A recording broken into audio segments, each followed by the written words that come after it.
Hello, Talabi. Hello, students.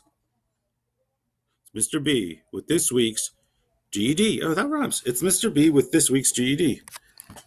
Uh, GED language, arts, and social studies skills.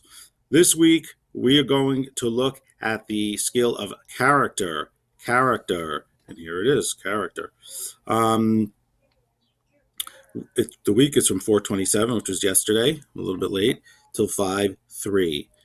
Okay, lesson 10, character. This is page 66 and 67 in our green Steck-Vaughn book. So let's see what we got here. Lesson 10, character. What is that about? On the GED Reasoning Through Language Arts test, you will be asked questions about fictional characters. Where's my thingy here? Fictional characters. Fictional means that they're made up by somebody. We have fiction and nonfiction, and fiction means made up, and nonfiction means it's real. So if somebody said a story, if you read a story about Barack Obama, he's an actual person. That's called nonfiction. If you read a story about, I don't know, some imaginary person that somebody made up and said this guy was president, but he's made up in the author's head, that's nonfiction. All right, a character is a person created by an author. Author was one of our words. That's somebody who writes something. It could be fiction or nonfiction through description and speech. So when we read something about that there are people involved, and especially in fiction, we have to get to know who is this person? What is this person like? You know? So that's what we mean by character in this context. Okay, so let's look at an example. As you read the passage below, think about what the character is like. Okay, wait a minute. I gotta do this. Get this pen thing off and scroll up a little. How do I make my head smaller? It's kind of like taking up too much space here. And, oh, maybe I could. Oh, yeah, good. I need my head to be so big, just a little. Can I do it from here? I don't know. Okay, let's move this thing. All right.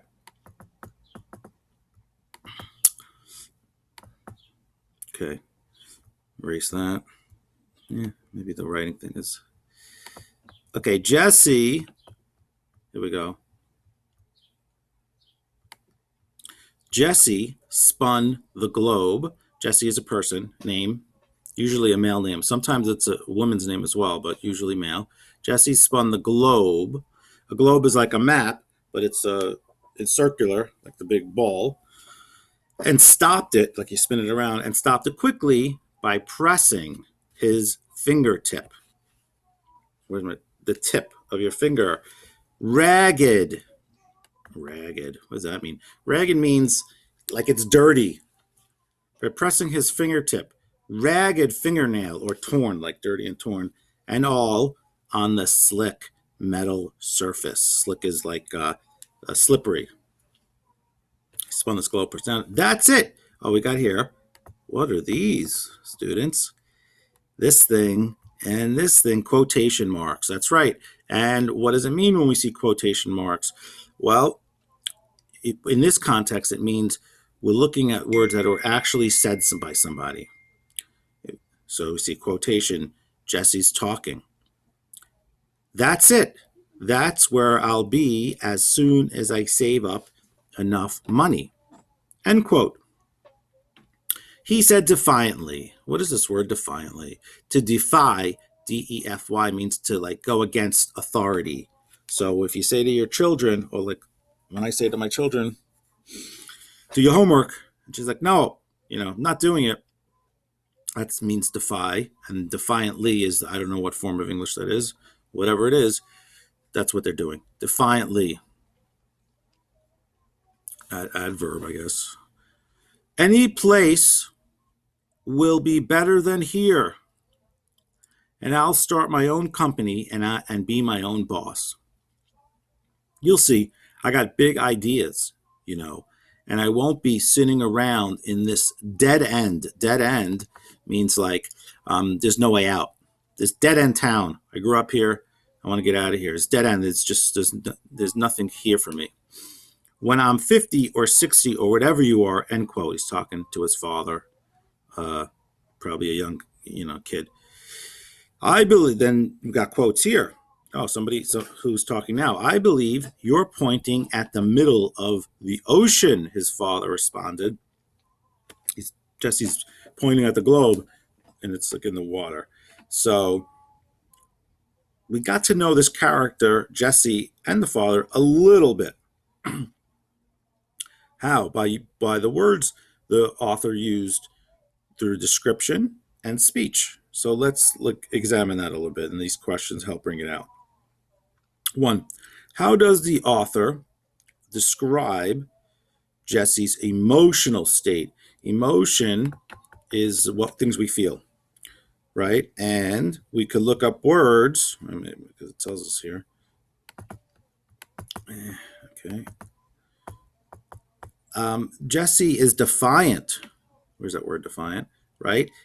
And defiant has the emotion that it expresses is anger, right? So he's angry. He's frustrated. Frustrated means you're angry that you can't get something done. It's frustrating, right?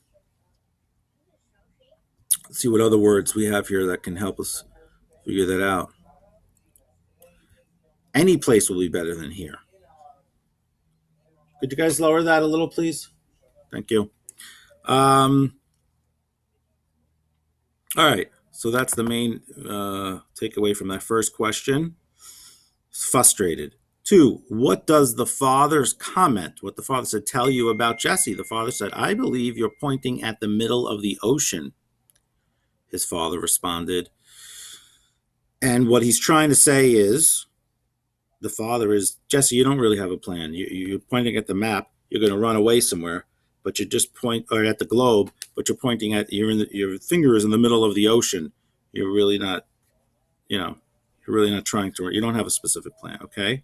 So we got to know a little bit about Jesse. We could picture him. We could imagine him. I imagine him as like, he's a young kid, boy, and he's frustrated. He doesn't, he doesn't want to do whatever his father wants him to do. And, he's a little frustrated. So that, I'm sure if you have kids, I have kids that's like happens all the time. Okay.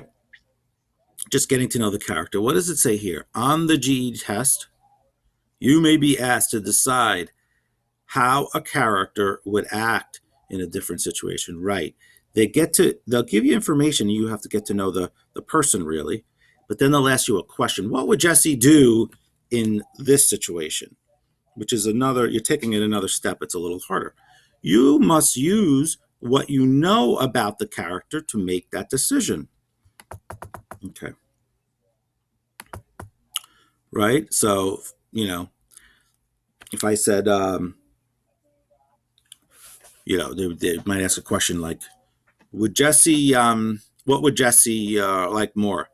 To go on a vacation with to go play with his parents that day, or to go play on his own because he likes to do whatever he wants. All right. Next paragraph. Characters are defined. Let me erase some of this craziness here. My new erasing tool. Is this okay. Are you in the middle of recording? Yeah, I'm actually in the middle of recording. Oh.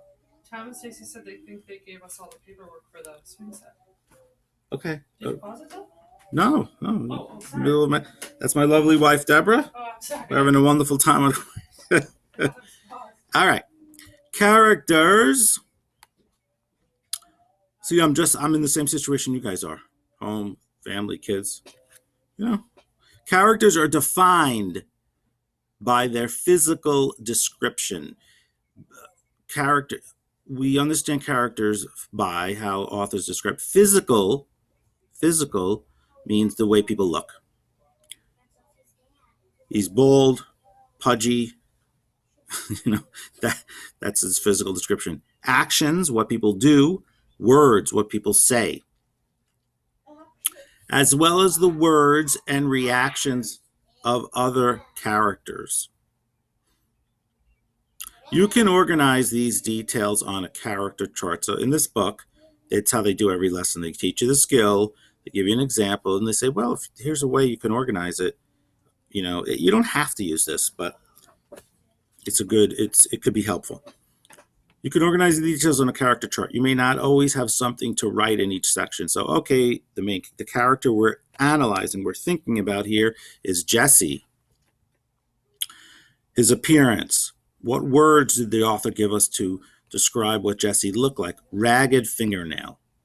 It's really, it's important because if the author just said Jesse's fingernail, everyone has a fingernail. It doesn't really tell us much about Jesse, but they threw in the word ragged, maybe dirty, it's a little torn. It gives us a sense of it's probably a little boy, Actions.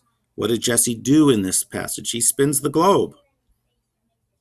He speaks defiantly to his father. He doesn't obey. He's challenging authority.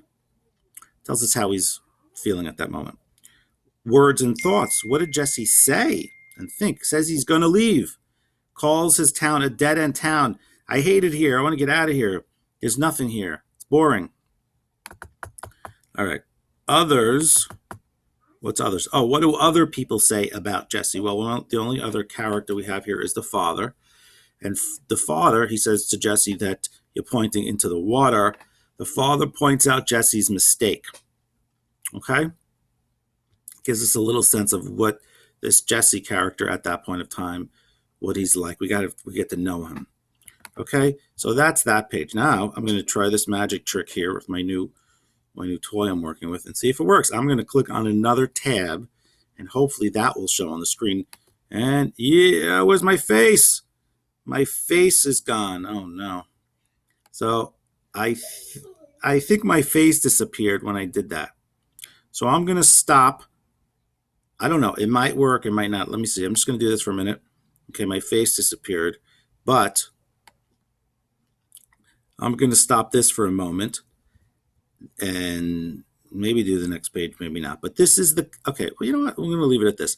This is the skill of character. So please now, for this week, try page 67, the next page there, and there's a skill practice. Try to fill in the chart as best you can. It's a great idea to use this as an opportunity to learn English vocabulary, right? So as you're reading this, look up words, and write them down, really. Write down, underline them or whatever, but write down the meaning, because if you write them down, that's how we remember. We have to do something physical usually to remember something. And in doing this, in studying and practicing for your GED, you'll be learning English, which for the 8:30 class, that's the primary challenge right now. And then the next one, GED practice, try that as well. 67. Okay, and we're going to make this is going to be due on Sunday. Not much, just one little thing. Sunday by 12 o'clock. Please send it in to me on Remind with a picture of your work. Please reach out to Remind or call if I don't care if you have my number or whatever, or text with any questions, anything you don't understand. Or if you've done it, I'm like, you're done and you have nothing to do. You can do more practice on IXL. I'll give you this stuff. Okay. Have a great week, and we will hopefully be in communication. And thank you. Happy Ramadan.